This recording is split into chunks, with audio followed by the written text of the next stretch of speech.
지난 13일 영국 데일리 뉴스에서 기사를 만들어서 많은 사람들에게 가슴 굴한 그리고 따뜻한 마음을 갖게 했던 뉴스가 있었습니다.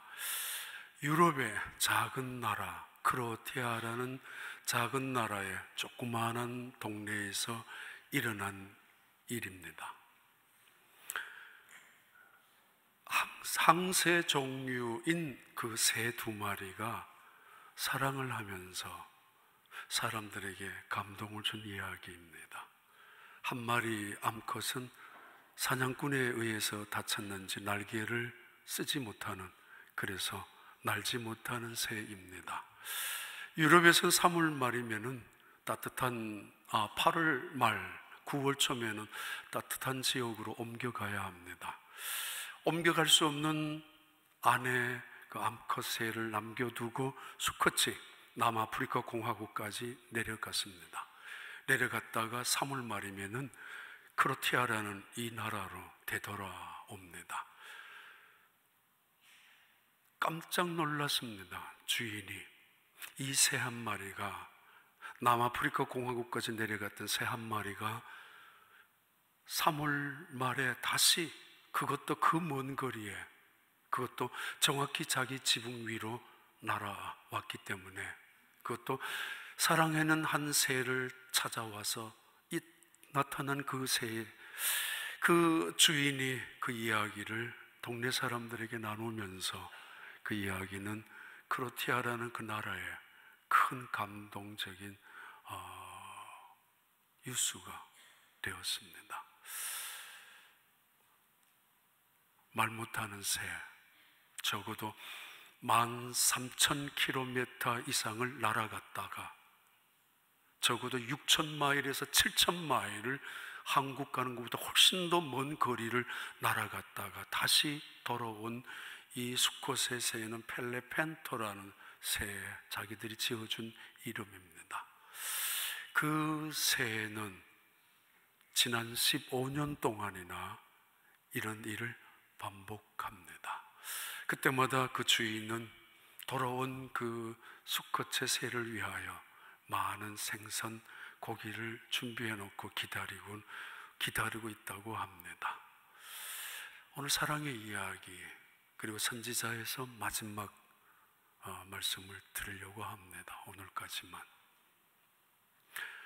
꽤 오랜 시간의 냉전을 거쳤던 한 부부가 결국은 별거를 하다가, 그리고는 이혼 도장을 찍자라고 그렇게 싸우고 있는, 어쩌면 법정의 투쟁 속에서 이혼 소송을 내놓고 도장을 찍는 일만 또는 타협하는 일만 남았는데, 남편은 그런 아내에게 나는 이혼하기 싫다라고 말하고 있는 한 부부의 이야기이기도 합니다. 그래서 마지막에 한번 만나서 이야기를 하자고 이야기하면서 이 남편은 설득하고 싶었고 자기의 마음을 전달하고 싶었기 때문에 만나자고 죽지 못해 찾아온 이 여자가 앉았습니다. 마주 앉았지만은 걸상은 이미 멀찌감치 등도 뒤를 돌리면서 빨리 이야기 끝내라고, 관심 없다고 퉁명스럽게, 심지어 앙칼지게 앉아있는 자리마저도 그렇게 반쯤 의자에 걸터 앉아서 이야기가 시작되는 그런 부부의 갈등 이야기이기도 합니다.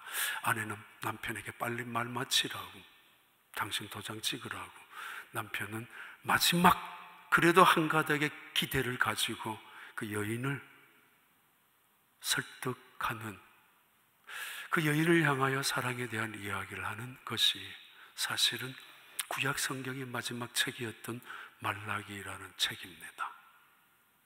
가끔은 말라기를 통해서 헌금에 대한 혹은 11조에 대한 이야기를 들었을 가능성이 있을 것입니다만은, 원래 이 말라기의 가장 중요한 주제는 하나님의 사랑입니다.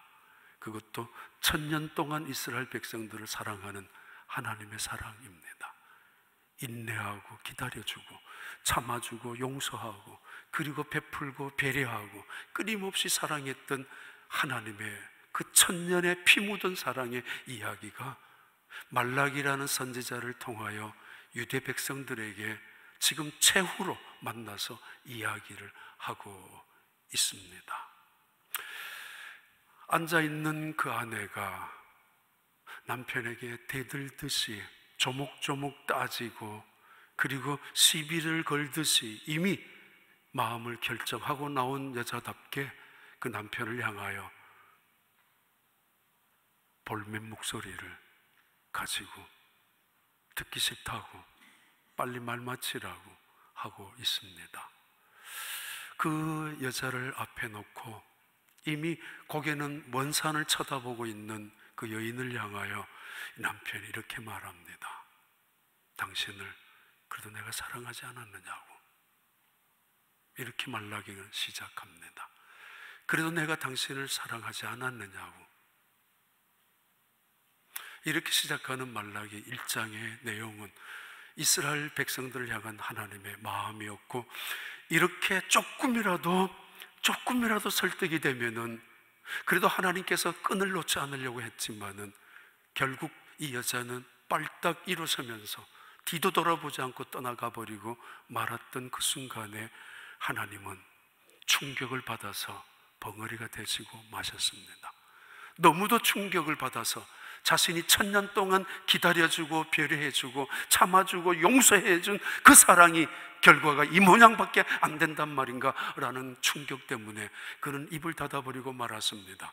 적어도 400년 동안 하나님은 벙어리로 계셨습니다. 그 시대를 침묵의 시대라고, 예수님 오시기 직전까지 400년 동안 말라기 선지자를 마지막으로 하나님은 다시는 이야기하기 싫다고, 다시는 사랑조차 하기 싫다라는 마음으로, 아니 어쩌면 가슴이 너무도 찢어지고 가슴이 아파서 한이 맺혀서 입을 닫아버리고 마셨던 하나님, 그 하나님의 마지막 구약 성경에 피 묻은 사랑의 이야기가 시작합니다. 1장 2절의 말씀은 이렇게 말합니다. 첫 번째 항의입니다. 여호와께서 이스라엘을 사랑하셨는데, 자, 여호와께서 내가 너희를 사랑하였노라 하지만 너희는 이르기를 주께서 어떻게, 같이 읽으세요. 어떻게 주께서 우리를 사랑하셨나이까 하는도다. 첫 번째 이스라엘 민족의 항의입니다. 이혼을 하고 싶어하는 한 여자가 남편을 향하여 대어들고 있습니다. 당신 나를 사랑했다고? 언제 사랑했느냐고? 내 기억에는 당신이 나를 학대하고 구박하고 노예처럼 부려먹은 것밖에 기억나지 않는다고. 그래서 바벨론 포로 생활 속에서 학대를 당했고, 그래서 바벨론 포로 생활 속에서 이 노예처럼 힘겹게 살아왔는데 그게 당신이 우리를 향한 사랑이었단 말인가? 말도 되지 않는다고 대어들고 있습니다. 주께서 우리를 언제 사랑했느냐라고, 내 기억에는 사랑해 받은 기억은 전혀 없고 학대받은 것밖에 없다고 말하고 있는 이스라엘 백성들의 항의를 마치 이혼 도장을 빨리 찍으라고 눈치를 주고 있는 한 여자의 아픔이기도 하고 시비를 걸듯이 대꾸하는 대꾸이기도 합니다. 물론 섭섭할 수 있을 것입니다. 바벨론의 포로로 끌려갔던 이야기가 물론 원망스러울 수도 있을 것이고 하나님의 사랑에 대해서 의심을 할 수도 있을 것입니다. 어떻게 이방인들의 우상을 섬기는 이방 민족들에게 그처럼 처참할 정도로 학대를 받을 수 있느냐라고, 그처럼 오랜 시간 우리가 고생하게 할 필요가 있었느냐고. 그럼에도 그들은 그래도 회개했었고, 그리고 하나님의 언약을 조금 믿고 또 희망을 갖고 있는 것은 사실이었습니다. 자, 여호와께서 너희를 향한 새로운 희망이 있다라고. 그래서 그들은 그 끔찍한 노예 생활을 뒤로하고 희망에 들뜬 채로 기쁨을 가지고 예루살렘으로 돌아온 것이 사실입니다. 하나님께서 예루살렘에 새로운 희망과 부흥을 약속해 줬기 때문이고, 예루살렘 성전에 하나님의 영광이 다시 임재할 것이라는 사실을 그들에게 예언해 주었기 때문입니다. 정말 끔찍했던 노예 생활을 끝나고 이제는 새로운 일이 일어날 것이라는 벅찬 감격 속에서 그들은 꿈꾸는 것처럼 포로에서 돌아온 것이 사실입니다. 그래서 힘들었지만은 성벽을 재건했었고, 어려웠지만은 예루살렘의 성전을 완공하는데 온 백성들이 한 마음이 되었습니다. 그러면은 좋은 일이 이루어질 줄 알았습니다. 그러면 대단한 하나님의 언약이 바로 성취될 줄 알았습니다만은 이 고난 이 끝에, 흔히 말합니다, 이 고난의 끝에는, 이 고난 속에는 하나님의 새로운 축복이 예비되었다라고, 그것을 믿고 인내했었고, 그것을 믿고 기대했었고, 그것을 믿고 하나님의 언약을 붙잡고 성전을 완공했습니다. 그리고 기쁨으로 그 성전에 들어가서 때로는 눈물을 흘리며 감격의 예배를 드렸습니다. 그러나 1년이 지나고 10년이 지나고 적어도 20년, 30년이 지나면서 그들은 실망합니다. 낙심합니다. 상처를 받습니다. 하나님의 언약에 대한 낙심이 가장 컸을 것입니다. 뭐야? 똑같지 않느냐고. 고난을 당한 사람에게 틀림없이 축복이 있을 것이라고 예언했었고 약속했는데, 안 당한 사람이나 당한 사람이나 뭐 달라진 게 있느냐라고. 그것이 당신이 우리를 향하는 사랑이었느냐고, 쏘은 게 아니냐고 생각하고 있는 이 이스라엘 백성들, 그들을 향하여 하나님이 하셨던 말씀입니다. 나는 너희들을 사랑했다고, 지금도 사랑하고 있다고. 이 수컷 새 한 마리가 남아프리카 공화국에서 다시 돌아오는 그 길, 엄청난 거리의 길입니다. 그리고 사막이란 사막은 모조리 다 거쳐와야 합니다. 시나이 반도, 사우디아라비아 사막, 그리고 이라크의 그 사막을 지나야 크로티아라는 섬에, 아니 조그마한 나라에, 그리고 그가 찾고 있는 작은 그 날지 못하는 그 새를 찾아올 수 있습니다. 이스라엘 백성들을 향하여 하나님은 애굽 땅까지 수만리를 찾아가셔서 그들의 힘으로는 한 발자국도 밖으로 나올 수 없던 그때에 그들을 안아줘, 그들을 이끌어서 홍해 바다가 갈라지게 하셔서 그들을 데리고 오신 하나님. 그런데 언제 사랑했느냐고. 그들의 힘으로는 바벨론이라는 이 거대한 막강한 나라의 힘을 벗어날 수 없었는데도, 포로에서 해방되고 그리고 이제 새로운 예루살렘 땅에서 다시 살고 있는데도 불구하고 하나님이 우리를 학대했지 언제 사랑했느냐라고 항의하고 있는 이 이스라엘 백성들, 한 여자처럼 삐딱하게 앉아서 삐뚤어진 마음을 가지고 당신이 언제 나를 사랑한 적이 있느냐고. 내 기억에는 하나도 없다고. 악몽이라고, 당신하고 내가 살고 있는 것이, 살았던 것이 라고 말을 하고 있습니다. 두 번째 이스라엘 민족이 하나님을 향하는 항의 있습니다. 말라기 1장 한번 펴봐요. 두 번째 7절과 8절입니다. 같이 읽습니다. 너희가 더러운 떡을 나의 제단에 드리고도 말하기를 우리가 어떻게 주를 더럽게 하였나이까 하는도다. 이는 너희가 여호와의 식탁은 경멸히 여길 것이라 말하기 때문이라. 8절에 만군의 여호와가 이르노라. 너희가 눈먼 희생 제물을 바치는 것이 어찌 악하지 아니하며 됐습니다. 병든 들은 것을 어찌 악하지 아니하냐. 하나님께서 이렇게 말씀하십니다. 너희들이 참 나를 멸시를 했다고. 한 남편이 끔찍히도 떠나가고 싶어하는 한 여인을 보면서 네가 나를 그렇게 멸시하고 있었는데도 나는 너를 사랑한다고. 그러니까 이 여자가 말합니다. 내가 당신을 멸시했다고? 당신이 나를 멸시하고 살았지 내가 언제 당신을 멸시했느냐라고 말하고 있습니다. 하나님이 그런 이스라엘 백성들을 향하여 이렇게 말합니다. 너희들이 들고 온 떡이 어떤 조각이었는 줄 알지? 오래되어서 씌어서 신 냄새가 나는 떡 조각이었어. 알아? 나는 냄새를 못 맡는 신인 줄 알았더냐?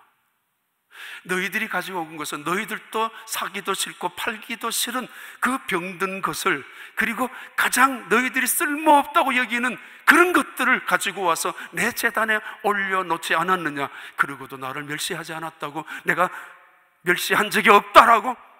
내가 쏘을 줄 알았느냐라고?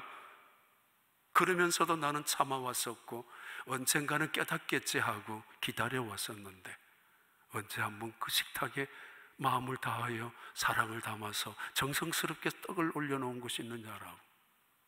떡에 냄새가 난 거 난 다 알고 있다고. 씌어 터져서 불어 터져서 먹을 수 없는 것을, 버려야 되는 것도 버려야 되는 것들인데 제단에 가지고 올라와서 나를 위해서 희생 제물을 드렸다고. 그게 너희들이 나를 멸시하지 않았느냐? 이웃 사람에게 그것을 갖다 줘봐라. 그 사람이 기분이 좋을 것인가? 총독에게 그것을 갖다 바쳐봐라. 총독이 기쁠 것이냐로. 당장 모욕죄로 걸리고 말 것이라고. 그런 것들을, 눈을 멍울고 병들고 식어 빠진 것들을 내 제단 위에 올려놓고도 나를 멸시하지 않았단 말이냐? 온 세상에 가장 큰 자가 누구냐? 내가 아니냐? 온 세상의 임금이 누구냐? 내가 아니냐? 너희들이 입으로도 분명히 말하지 않았느냐고. 그런데도 너희들이 한 처사가 뭐냐라고. 떡을 올려놓고 내가 먹으라고. 그래도 나는 참았지 않느냐고. 그 시대에 가장 처참할 정도로 무너진 것이 예배였고 제사였습니다. 1년, 2년 기쁨으로 드려봤지만은 별로 희망이 없는 것 같으니까, 썩은 것 같으니까 그들은 하나님으로부터 멀어지기 시작했었고, 결국은 하나님을 하찮게 여기며 귀찮은 존재로 여기면서 안식일을 짜증스럽게 예배드리면서 제사 제물을 바치는 것을 아깝게 여기고 있었던 그들이었습니다. 그러고도 내가 하나님을 멸시하지 않았다고 그렇게 항의를 하고 있는 이스라엘 백성들을 향하여 하나님이 다시 말씀합니다. 세 번째 항의인데 말라기 2장 13절에서 14절입니다. 너희가 이런 일도 행하나니 곧 눈물과 울음과 탄식으로 여호와의 제단을 가리게 하는도다. 14절, 그러므로 여호와께서는 다시는 너희의 봉헌물을 돌아보지도 아니하시며 그것을 너희 손에서 기꺼이 받지도 아니하시거늘. 그러면서 이 사람들이 이렇게 말합니다. 우리 함께 읽습니다. 14절, 너희는 이르기를 어찌 됨이니까 하는도다. 이는 너와 내가 어려서 맞이한 아내 사이에 여호와께서 증인이 되시기 때문이라. 하나님이 이렇게 말씀하셨습니다. 너희들이 이제 기도해도 나 응답하고 싶지 않아. 알아? 너희들이 헌신해도 그거 기쁘지 않아. 너희들이 예배를 드려도 나는 내 마음에 하나도 차질 않는다고. 다 떠나간 예배이기 때문에. 그러니까 세 번째 항의를 합니다. 아니, 어찌미란 말입니까? 어찌된 일입니까? 내가 그래도 할 만큼 다 하고 그도 최선을 다해서 예배 드리는 시간에 찾아오고 헌금 드릴 시간에 헌금하고, 그리고 당신을 위하여 충성하고 내가 얼만큼 희생했는 줄 아십니까? 한 여자가 이야기합니다. 남편을 향하여 내가 당신을 위하여 수고한 희생이 얼마나 큰 줄 아느냐고. 내가 돈으로 따진다면, 가정부의 월급으로 따진다면 수십 배, 수백 배를 더 가져가도 내가 모자란다라고 생각할 만큼 그 여자는 남편을 향하여 그렇게 대들고 있습니다. 내가 너희들의 기도를 듣고 싶지 않는 이유는, 예배를 받고 싶지 않는 이유는 너희가 너희 아내에게, 너희 이웃에게 무슨 짓을 했느냐고. 그 아내의 눈에 눈물이, 그 가슴에 피 그 눈물이, 그리고 그 이웃의 가슴에 상처를 안겨주고 살았던 너희가 어찌 내 손은 깨끗하다라고 네 아내를 폭력으로 그리고 강압적으로 노예처럼 다스려 놓고도 이제 와서 나는 하나님 앞에 의로운 사람이라고 나를 왜 내 기도는 듣지 않으시냐고 말하는 것이 어찌 미냐고? 어찌 미냐? 너는 억울하냐? 너는 피해자냐? 너는 잘못한 것이 하나도 없단 말이야? 아니 내가 당신을 위해서 희생하고 헌신한 것이 얼마나 있는데 이럴 수가 있느냐고 말하는 그들을 향하여 나는 알고 보고 듣고 있다고. 어찌 미녀라고 말하는 그의 입을 닫아버립니다. 너가 하고 있는 짓이 무엇이 있는지, 얼마나 악행을 저지르고 있었는지 내가 모르는 줄 아느냐고. 그런 그들을 향하여 네 번째 하나님이 이렇게 말씀합니다. 너희가 말로 너무도 나를 대적하고 있다. 아니 우리가 언제 말로 하나님을 대적한 적이 있습니까? 네 번째 항의가 계속됩니다. 2장 17절 우리 함께 읽습니다. 너희가 말로 여호와를 괴롭게 하고도 이르기를 우리가 어떻게 여호와를 괴롭혀 드렸나이까 하는도다. 우리가 언제 하나님을 괴롭힌 적이 있습니까? 그리고는 2장 17절 모든 악을 행하는 자는 여호와의 눈에 좋게 보이며 그에게 기쁨이 된다 하며 또 말하기를 정의의 하나님이 어디 계시냐 함이니라. 우리가 언제 하나님을 괴롭게 하셨습니까? 라고 하니까 하나님이 너 정신 똑바로 차리고 말아봐. 이 세상은 교만한 사람이 잘 살아가고 하나님을 믿지 않는 사람이 평탄한 것 같고 적당히 예수님 믿는 사람들은 오히려 고난도 고통도 없는 것 같고 그런 거 아니냐라고 떠들고 있는 그를 향하여 그 말이 나를 얼마나 괴롭게 하는 줄 아느냐라고. 3장 넘어가면은 더 훨씬 더 구체적인 대적이 나옵니다. 13절 계속 읽습니다. 여호와가 이르노라 너희가 완악한 말로 나를 대적하고도 이르기를 우리가 무슨 말로 주를 대적하였나이까 하는도다. 14절 이는 너희가 말하기를 하나님을 섬기는 것이 헛되니 만군의 여호와 앞에서 그 명령을 지키며 슬프게 행하는 것이 무엇이 유익하리요. 지금 우리는 교만한 자가 복되다 하며 악을 행하는 자가 번성하며 하나님을 시험하는 자가 화를 면한다 하노라 함이라. 세상을 대해 보니까 여호와를 조롱하는 사람들이, 여호와의 이름을 짓밟는 사람들이, 아무렇지도 않게 살아가는 자기 중심으로 이기적으로 인생을 마치 자기가 주인인 것처럼 행세하며 살아가는, 거들먹거리고 살아가는, 나는 고난도 재난도 없다라고 큰소리치고 있는 그들을 바라보라고. 봐라, 하나님이 어디 계시느냐고.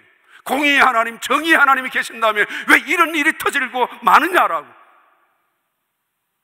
그러면서 그들이 떠듭니다. 하나님을 경외하는 것은 헛된 짓이라고. 하지 마라. 세상을 향하여 이스라엘 백성들이, 하나님의 그 1000년 동안 그 내리사랑을 받았던 유대 백성들이, 그리고 말합니다. 하나님의 말씀을 순종할 생각도 하지 마라. 아무리 순종하더라도 결과는 뻔한 것이라고. 하나님은 반드시 약속을 지키는 분이 아니라 오히려 차라리 욕심대로 살아가는 사람이, 교만한 대로 살아가는 사람들이, 하나님을 시험하고 그렇게 살아가는 사람들이 화를 면하고 있다라고. 세상을 바라고 그렇게 떠들고 있는 세상입니다. 하나님의 가슴이 찢어집니다. 뭘 모르고 헛소리를 떠들고 있는 저들, 하나님을 경외하는 것이 헛된 짓이라고, 하나님의 말씀을 순종하며 살아가는 것이 아무런 소용이 없는 무익한 일이라고, 하나님을 섬기며 순종하고 살아가는 그 일들이 오히려 어리석고 미련한 짓이라고 세상을 향하여. 그래서 헌물도 적당히 드리면서 하나님 말씀합니다. 그래서 너희들이 내 것을 도둑질하고 있지 않느냐라고.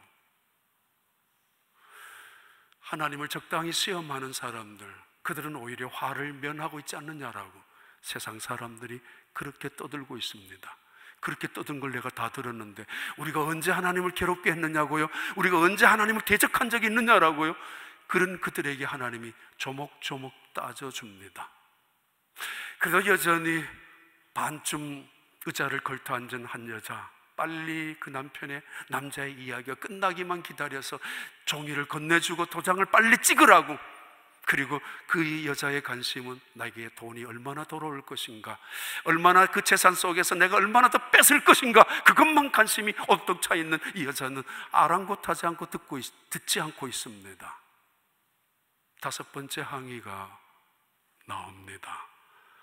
말라기 3장 7절에 함께 읽습니다. 만군의 여호와가 이르노라 너희 조상들의 날로부터 너희가 나의 규례를 떠나 지키지 아니하였도다. 그런즉 내게로 돌아오라. 그리하면은 나도 너희가 이르기를 우리가 어떻게 하여야 돌아가리까 하는도다. 마지막 항의이죠. 돌아와. 그래도 이 남편은 그 삐딱하게 앉은 등을 돌리고 있는 이 여자, 관심은 온통 얼마를 내가 뺏어갈 것인가, 그것은 당연히 나의 몫이라고 생각하고 그만큼은 내가 받아야 된다고 생각하고 내가 인생을 이만큼 희생하고 살았으니까 이제는 나도 독립할 수 있는 자금이 있어야 된다고 당당하게 앉아있는 그 여자에게 남편이 말합니다. 돈이 아까운 것은 아니라 돌아오라고, 이제라도 내게로 돌아오라고. 모든 선지자의 결론은 하나였습니다. Return to God, 하나님께 돌아가자고. 그 이유는 하나님의 말씀이기 때문입니다. Return to me, come back here. 하나님의 심장 속에서 들리는 하나님의 마음이 그것이었기 때문에 선지자들도 동일하게 외쳤습니다. 여호와께 돌아가자고. 지금 하나님께서 말라기를 통하여 이스라엘 백성들에게도 동일한 말씀을 하고 있습니다. 그렇게 하나님의 천년의 사랑을 부정하고 거절하고 마지막 하나님의 손까지 내민 그 손을 떨쳐버리고 돈이라도 달라고 하고 있는 그 여인을 향하여 내게로 돌아오라고, 지금이라도. 이때 이 여자가 말합니다. 코웃음을 치며 콧방귀를 치며 말합니다. 어떻게 돌아가요? 돌아가고 안 돌아가고 나와는 상관없는 문제이고, 돌아간다는 것은 회개하라는 의미인데 나는 회개할 것도 없고 잘못한 것도 없고, 돌아오라는 이야기는 당신 속에서 새로운 인생을 살라는 이야기인데 나는 그런 꿈을 추워도 꿔본 적이 없다라고. 이 이스라엘 백성들은 이미 예루살렘 그리고 이스라엘, 하나님이라는 존재가 온 세상의 절대적인 존재이고, 예루살렘 도성과 이스라엘 이 유대 민족은 전 세상에서 가장 위대한 민족이라고 의심하지 않았습니다. 그러나 그들이 아수르의 나라에서 정복당하고 바벨론이라는 나라에서 비참하게 노예로 끌려가며 살다가 보니까, 그리고 페르시아가 일어나고 나중에는 다시 알렉산드리아 땅이 일어나고 그리고 로마가 일어나는 그 순간 그들은 예루살렘이 전 세계의 중심이 아니라는 사실을 깨닫기 시작했었고, 우리가 믿는 여호와가 이 온 세상의 유일한 신이 아니라는 것을 자기들이 의심하면서 그들은 배울 만큼 배웠고 볼 만큼 봤고 세상 가서 살아볼 만큼 살아봤기에 여호와 하나님 앞에 콧방귀를 끼고 있습니다. 하나님 없이도 살 수 있다고, 하나님보다도 또 다른 신이, 위대한 신이 이 세상에 있다라고 어설프게 세상을 배우고 있는 사람들, 성경에서 꼭 이런 말이 있느냐라고 떠드는 사람들. 지난 한 주간 어스틴에 있는 신학교에서 강의를, 집중 강의를 아침 9시부터 저녁 8시까지 했었는데 학생들한테 그렇게 질문한 적이 있습니다. 여러분에게 예수님이 누구냐고, 어떤 의미가 있느냐고, What Jesus means to you. 여러분의 인생 속에서 예수님은 어떤 의미를 갖고 있느냐고. 한 학생이 지금도 가슴이 좀 아픕니다. 난 예수님을 안 믿습니다 대답했어요. 내 인생은 예수님과 상관없이 살아갑니다. 아니 그럼 어떻게 신학교까지 와서 공부하느냐고. 하나님을 믿기 때문에. 시카고에서 캔사스, 아틀란타, 휴스턴까지 다니면서 비즈니스 하시는 분이기도 합니다. 예수님은 안 믿는다고. 속에는 믿고 싶지 않다는 이야기가, 뉘앙스가 퍼져 있었습니다. 왜 그랬을까? 그분에게 돌아오라고 하는데 이 여자가 말합니다. 돌아갈 거 없다고. 돌아간다고? 내가 왜 돌아가냐고. 이미 돌아가나 안 돌아가나 내 인생은 결정된 것이라고 말하고 있는, 우리가 어떻게 돌아갈 수 있습니까? 라고 말하는 그 목소리 속에 담겨져 있는 이야기입니다. 자, 빨리 결론을 요약을 하겠습니다. 이런 뼈저린 아픔 속에서 하나님이 우리에게 들려주시는 약속이 있습니다. 천년의 사랑을 하루아침에 뭉개버리고, 아빠가, 엄마가 언제 나를 사랑한 적이 있느냐고, 나를 위하여 무엇을 해준 것이 있느냐고 대어들고 항의하는 자식들, 그래서 집을 뛰쳐나가서 아빠는 내 아빠 아니라고, 어머니는 정말 나를 사랑해 본 적이 없다라고 뛰쳐나간 자식들처럼 그 자식을 붙잡아 놓고 하나님이 약속하는 약속이 있습니다.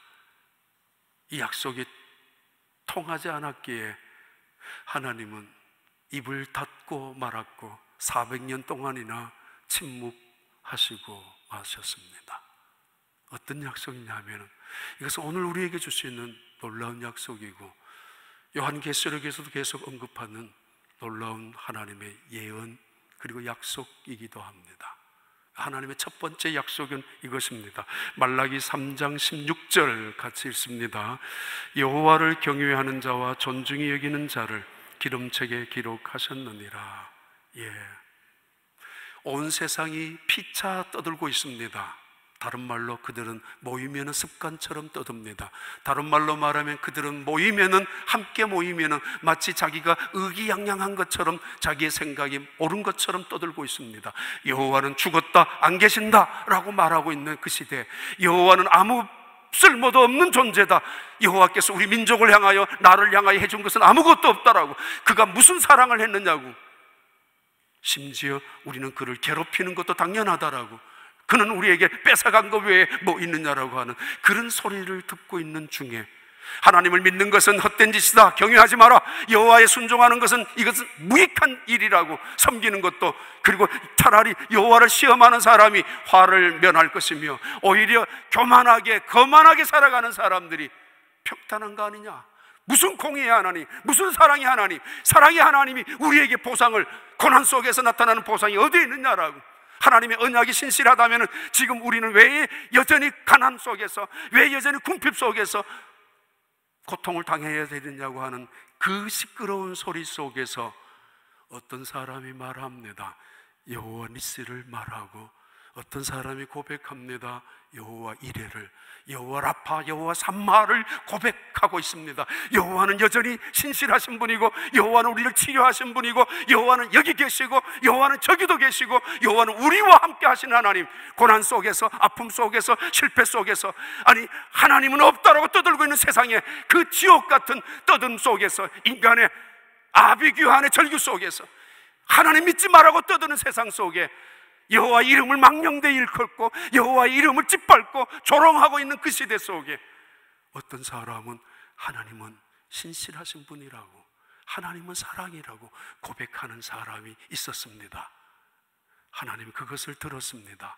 마음을 열고 귀를 기울이고, 마치 어머니가 자식을 낳고 옹알이하는 그 자식이 무슨 말을 하고 있는지 가슴으로 듣는 것처럼 그렇게 가슴으로 듣고, 아니 짐승들에게 말할 때마다 이 짐승들은 귀를 움직입니다. 쫑긋쫑긋 세웁니다. 그런 심정으로 누가 어떤 말을 하느냐에 관심을 기울이고, 그리고 그가 뱉어낸 그 말을 기념책에 기록합니다. 잊고 싶지 않아서, 다시는 잊고 싶지 않아서, 아니 두고두고 기념하고 싶어서, 그리고 세월이 지나도 지워지지 않게 하기 위하여. 그러나 무엇보다도 언젠가 그 인간이 나타나서 내가 언제 나쁜 말을 했느냐고, 언제 그런 말을 했느냐고, 기억도 없다라고, 나는 모른다라고 변명할 수 있는 그들을 향하여 마치 녹음기처럼, 마치 영상처럼, 마치 기념 그 증거물을 보여주듯이, 봐라! 여기에 기록되어 있다라고 그렇게 기념책에 기록합니다. 누구를요? 자신을 존중히 여기는 자를. 고난 속에서도 하나님 믿고 싶지 않다라고 말하는 사람이 아니라, 아무런 보상이 없는 순간 속에서도 하나님은 도대체 어디 계시느냐고, 하나님의 신실하심은 뭐냐라고 따지려 드는 사람들을 향하여 오히려 하나님은 여전히 우리의 힘이라고 믿고 고백하는 그 사람들의 말을 들으셨던 하나님은 기념책에 그 이름을 기록하신다고, 기록하셨다고, 약속하셨다고. 그것을 온 세상이 여호와 이름을 앞에 코웃음을 칠 만큼 여호와 이름은 그렇게 떨어지고 말았고, 예수의 이름은 훨씬 더 못한 존재의 이름으로 많은 사람들의 조롱거리가 되고 있는 세상입니다.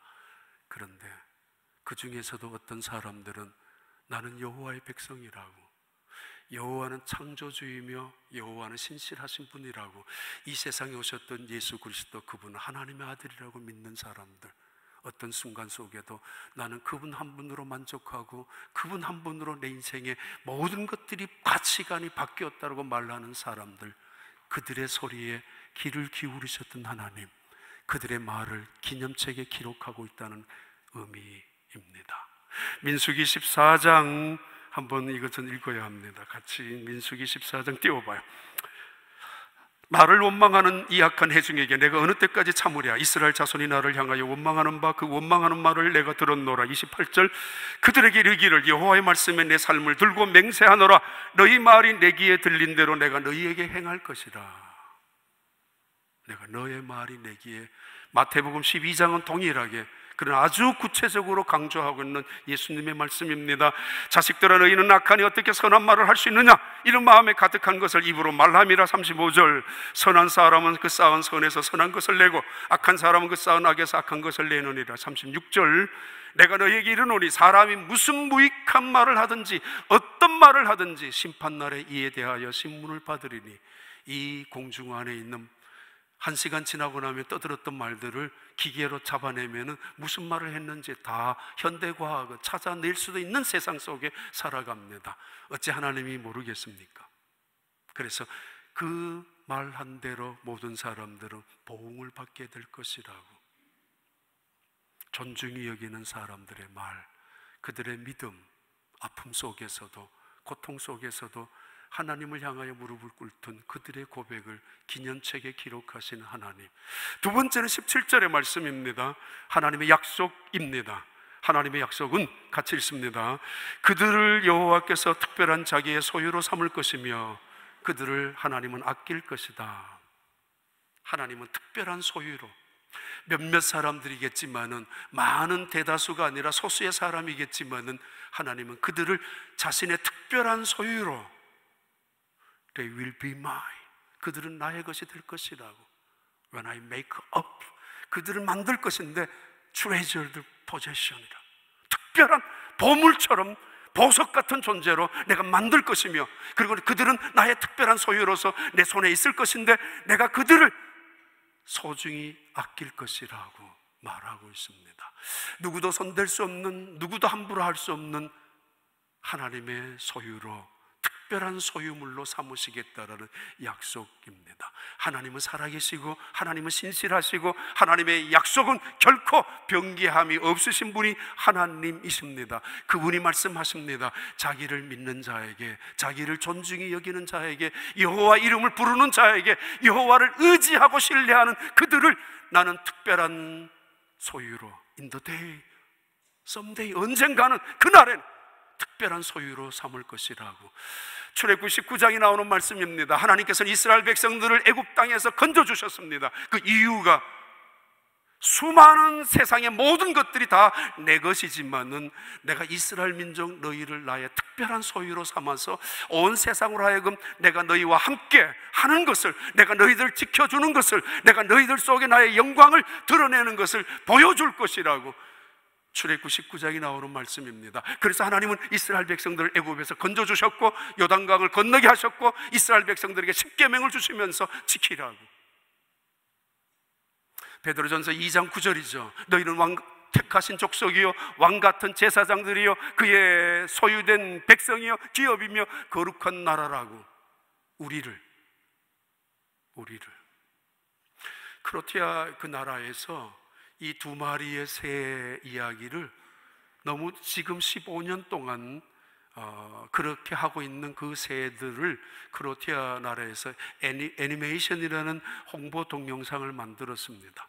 원래 이 새는, 암컷의 새는 이 남자 수컷의 새를 만나기 전 7년 전에 다쳤습니다.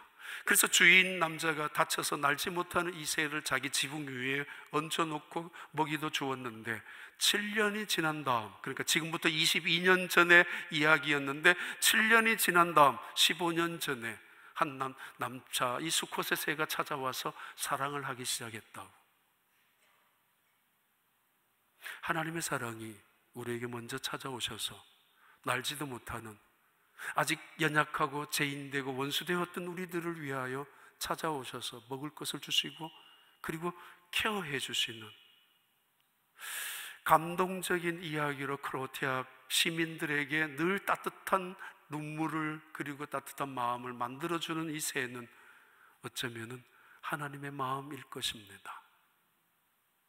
아니, 그 하나님의 마음은 그 이상입니다. 하나님이 말씀합니다. In the day, 그날에 내가 너희를 나의 특별한 소유로 삼을 것이라고. 그래서 내가 너희를 아껴줄 것이라고.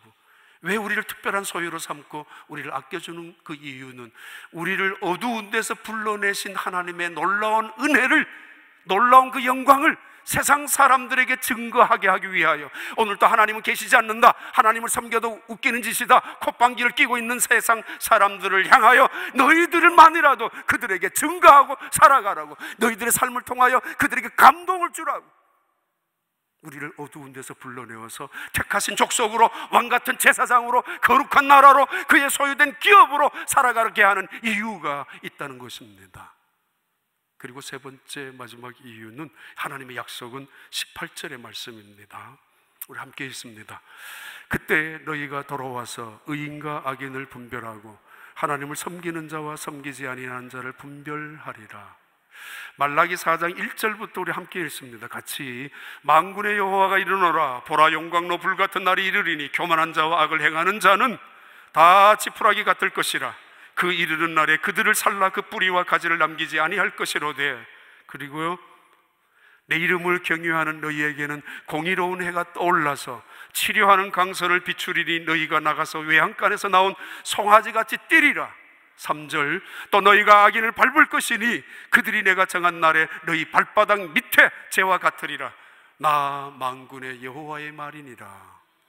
세상이 시끄럽습니다. 혼란스럽습니다. 바닷물이 춤을 추고 강물이 흘러넘치고, 그리고 땅이 종이처럼 짓구겨지고 있는, 화산이 폭발하고, 그리고 토네이도가 불어닥치는 세상에 살아갑니다. 가끔씩 이야기했습니다. 흔들고 있는 하나님,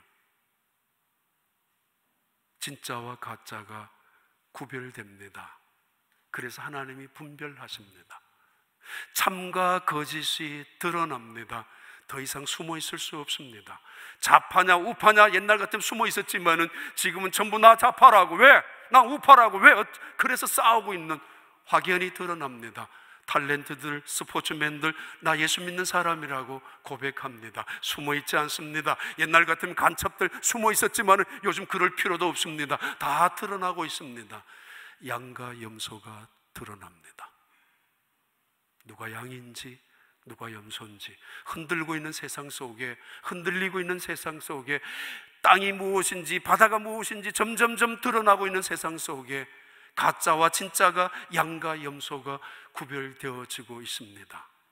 환난이 다가오면 다가올수록, 재난이 다가오면 다가올수록 두 종류 중에 한 사람입니다. 의인으로 믿음으로 살겠다고 선언하는 사람이 있는가 하면은 나는 다시는 믿고 싶지 않다고 세상을 향해 뛰쳐나가는 사람들이 있습니다.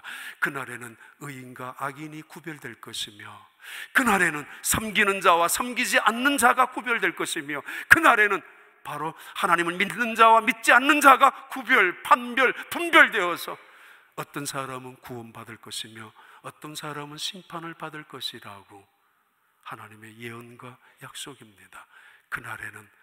그날에는 너희들은 악인을 밟을 것이며 마치 죄를 밟듯이, 그날에는 너희들의 속에 나타난 여호와의 영광이 마치 치료의 강선처럼 발하여서 너희들이 치료를 받을 것이며, 그날에는 영광스러운 승리자가 될 것이라고. 알곡과 가라지도 구별됩니다. 그날에는 하나님 앞에 어찌 속일 수가 있으며 하나님 앞에 어찌 숨겨 놓을 수가 있습니까?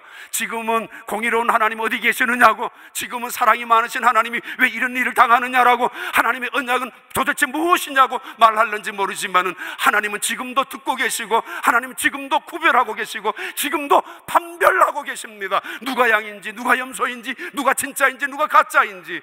근데 아쉬운 거 하나 있습니다. 알곡과 죽정이 말입니다. 처음부터 양은 양이었고 염소는 염소였습니다. 염소가 양을 가장한 척하고 있었는지 모르지만은 진짜는 진짜였고 가짜는 가짜였습니다. 그런데 죽정이는 처음부터 죽정이는 아니었습니다. 알곡이 되고 싶었을 거예요. 제대로 믿음 생활하고 싶었을 것입니다. 어느 순간 누구의 말을 들었는지, 어떤 사람들의 이야기를 들었는지, 하나님을 믿는 것이 헛된 짓이라는 사실이 스스로가 찾아왔는지 냉소적이 되고 멀찌감치 떨어졌고, 돌아오라고 아무리 소리쳐도 돌아가기는 뭘 돌아가, 나는 내 경계선을 지켜놓고 살아갈 뿐이야. 당신이 나에게 해준 게 뭐 있느냐고. 남편이 마음을 열고 또 용서하겠다고 다시 돌아오라고 말하지만 돈이나 내달라고, 나에게 필요한 건 당신이 아니라고, 나도 내 마음대로 살아보겠다라고 떠들고 있는 그들을 향해서도 하나님이 여전히 말씀하셨습니다. 돌아오라고. 그리고 지금도 판단하고 계시고 지금도 듣고 계시는 하나님, 의인과 선인을, 선인과 악인을, 의인과 악인을 구별하시고 듣고 계시는 갈라놓으신 하나님, 언제부턴가 쭉정이가 되었는지 알 수 없지만은 예수님 믿다가 더 믿다가 더 믿다가 어느 순간 알곡으로 살아가고 싶은데 쭉정이가 되어버린 사람들, 가장 불쌍한 사람이고 불행한 사람입니다. 이유가 무엇인지 알 수 없지만은, 그러나 하나님은 분명히 쭉정이는 결코 주인의 곳간에 데리고 갈 수 없습니다. 흔듭니다. 흔들수록 알곡은 주인의 몫으로 가슴에 안깁니다. 점점 키를 치면 칠수록 언제나 알곡은 주인의 품에 안기는 법입니다. 그러나 쭉정이는 밖으로 나갑니다. 밖으로 돕니다. 멀어집니다. 무슨 사랑이냐고, 무슨 헌신이냐고, 하나님 정말 계시느냐라. 다시는 믿음의 자리에, 헌신의 자리에, 순종의 자리에, 예배의 자리에 앉고 싶지 않다고, 다시는 그냥 적당히 떡이라도, 신떡이라도 갖다 주고 그냥 체면치레로 끝나는 사람들, 하나님 다 보시고 아시고 계시는데 우리에게 분명히 약속하셨고 예언하셨습니다. 그날에는 내가 의인과 악인을 구별할 것이라고. 그날에는 나를 섬기는 자와 섬기지 않는 자를 구별하여 판별하여 내 곳간에 내 백성으로 내 기념책에 적어 놓을 것이며 그들을 영광스러운 자리에 앉게 할 것이라고. 이 믿음의 사람들이, 바로 이 사람들이 여러분이 되기를 진심으로 축복합니다.